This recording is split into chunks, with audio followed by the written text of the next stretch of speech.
আপনার কখনো ভয় হয় না আপনার ভবিষ্যৎ নিয়ে?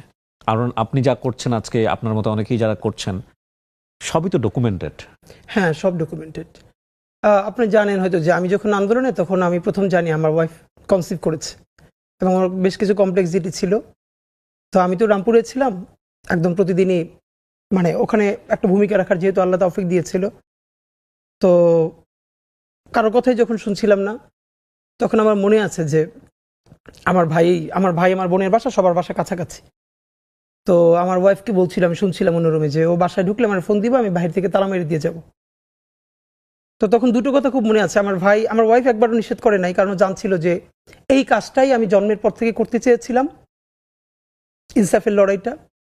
তো আমাকে এখন থামালে আসলে পারবে না, এটাও জানতো, আমার পরিবারও জানতো। কিন্তু তাদের তো আসলে ভাই, বিশেষ করে আমার যখন এখন দুনিয়া একটা বাচ্চা আসবে, তখন আমার ভাই একবার আমাকে বলছিল যে এই বাচ্চাটার কথা তো চিন্তা করা দরকার তোর। তখন আমি দুটো কথা বলছিলাম। একটা হচ্ছে যে এখন পর্যন্ত যেই বাবারা রাস্তায় শহীদ হয়েছে, তাদেরও তো বাচ্চা আছে, এমন তো না ওরা দুনিয়া এমনি এমনি আসছে। তাদেরকে যেরকম আল্লাহ দেখবে, ওরও আল্লাহই দেখবে। মানে আমাকে এটা যদি কেউ জিজ্ঞেস করে যে আমাকে আল্লাহ যদি আবারও দুনিয়ায় পাঠায়, আমি কয়টা জিনিস চাবো? আমি প্রথমত, আমি ইন্টার পর্যন্ত যে মাদ্রাসায় পড়েছি ওই মাদ্রাসাটা আবার পড়তে চাইবো। নামটা বলেন। ঝালকাঠি এনএস কামিল মাদ্রাসা। জি। বাংলাদেশের মানে এটা কেউ চিন্তাও করতে পারবে না যে মাদ্রাসায় রবীন্দ্রনাথের নাটক মঞ্চস্থ হয়, এবং মানে হয় না এমন কিছু নাই। তো এটা বাংলাদেশে, হ্যাঁ, আমরা করেছি ছোটবেলা।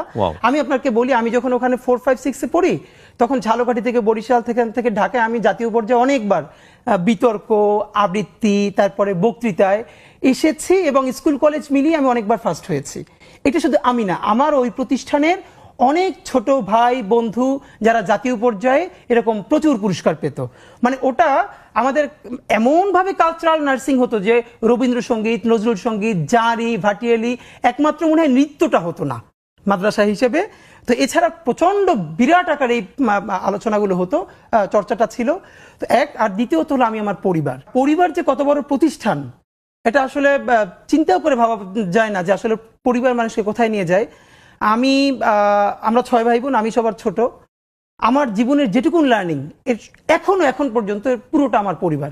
আমরা 6 ভাই বোন, এবং আমরা 6 ভাই বোন আলহামদুলিল্লাহ আমরা এখন এমনভাবে সবাই কানেক্টেড যে কার বাসায় কি রান্না হয় এটা শত ব্যস্ততার ফাঁকেও এটা আমরা হোয়াটসঅ্যাপে বলি। এবং এটা আপনাকে ভাই বলা দরকার, আমি কোথাও বলেছিলাম, আমার পলিটিক্যাল গ্রুমিংটা হয়েছে মূলত ছাত্র দলের হাত ধরে। আচ্ছা। আমার বাসা, আমার উপজেলা নলছিটি, আমার বাসা থেকে বিএনপির অফিস ছিল 1 মিনিট দূরত্বে। আমি যখন 3-4-এ পড়ি, আমার সাথে বন্ধুরা যখন ক্রিকেট খেলে, ফুটবল খেলে, এগুলোও খেলতাম। আমার মনে আছে কেন যেন জানি না, আমি তখন বিএনপির অফিসে গিয়ে বসে থাকতাম। তো ছাত্র দলের বড় ভাইরা বিভিন্ন প্রোগ্রাম করতো, বক্তৃতা করতো, এগুলো আমার ভীষণ টানতো। ওইখান থেকে আমি তো এখন পর্যন্ত বলি যে বাংলাদেশে দলের বাইরেও আমি দুজনকে অলওয়েজ স্বাধীনতা সার্বভৌমত্বের একটা প্রতিচ্ছবি হিসেবে চিন্তা করি। একজন হলেন শহীদ জিয়া, আর এখন যিনি বেঁচে আছেন বেগম জিয়া। ওনারা শুধু বিএনপির নেত্রী না, নেতা নেত্রী না, ওনারা বাংলাদেশের স্বাধীনতা সার্বভৌমত্বের একটা প্রতিচ্ছবি।